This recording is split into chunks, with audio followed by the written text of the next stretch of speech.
For centuries, the search for eternal youth has been a topic of various myths all around the world. The Fountain of Youth is a mythical spring that restores a person's youth by anyone who drinks the water or bathes in the water.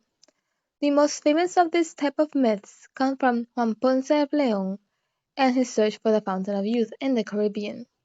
The earliest accounts of such waters appear in Greek Historian Herodotus in 5th century BCE, but also people like Alexander the Great are said to have found such waters. This myth regains resurgence in the age of exploration in people among the Caribbean, but the myth we commonly think of when we think of the Fountain of Youth is Juan Ponce de Leon.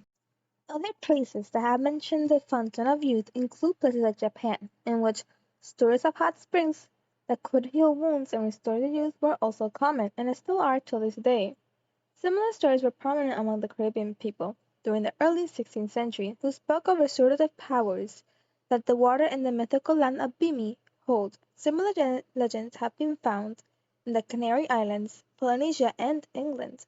Based on these many legends, explorers and adventurers have long looked for the elusive Fountain of Youth, or at least some remedy to aging, which was almost often associated with magic waters.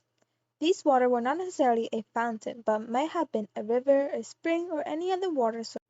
Going back to Juan Ponce de Leon and his association with the Fountain of Youth, in 1493 Juan Ponce de Leon sailed with Christopher Columbus to Columbus' second voyage to the Americas. Ponce de Leon settled the island of Hispaniola, modern-day Dominican Republic, and was appointed deputy governor.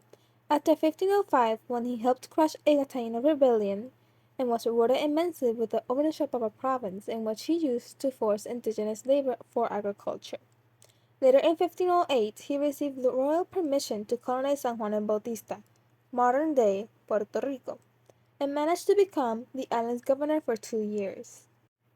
But how did he manage to reach the Fountain of Youth? Due to some issues Ponce de Leon faced in Puerto Rico, he lost his political power of the island. But having remained in the king's good grace, he received another contract in 1512. This contract consisted of the exploration and the settlement of a small island known as Bimini. Bimini is where supposedly the Fountain of Youth existed in the Caribbean.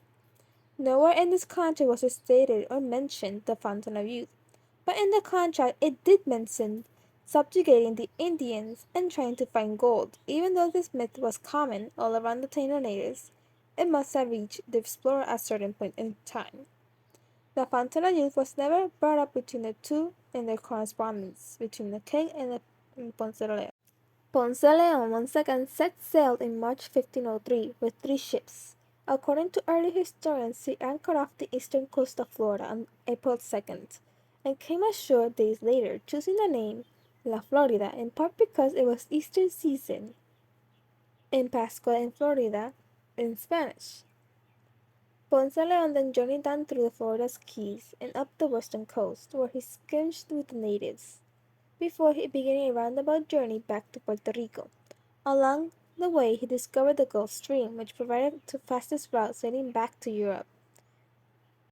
8 years later, Ponce de Leon returned to Florida's southwestern coast in an attempt to establish a colony, but he was mortally wounded by a native's arrow. Just before leaving, he sent letters to the new king, Charles V, and to the future Pope, Adrian VI. Once again, the explorer made no mention of the Fountain of Youth, focusing instead on his desire to settle the island and spread Christianity and discover whether Florida was an island or a peninsula. No log of either voyages have survived, and no archaeological footprints have ever been uncovered. Then how come we associate Juan Ponce de Leon with the Fountain of Youth? Linking Juan Ponce de Leon with the Fountain of Youth soon happened after his death. Notable figures like those of Gonzalo Fernando de Oviedo Vargas accused Juan Ponce de Leon of searching for such waters, in which Oviedo says that Juan Ponce de Leon was looking for a cure for his sexual impotence. These accusations have been proven false multiple times. Other notable figures like Escalante Fontaneda, a man who lived with natives after a shipwreck in Florida, also ridiculed Ponce de Leon with his apparent search of the Fountain of Youth. People like the Spanish king historian Antonio de Herrera Torcidella also accounted for such events in history of the American Indies. The Fountain of Youth legend was now alive and well, and it did not gain much traction in the US. However, until the Spanish ceded Florida in 1819, famous writers of the time, such as Washington Irving, then began portraying Juan Ponce de Leon as helpless and vain.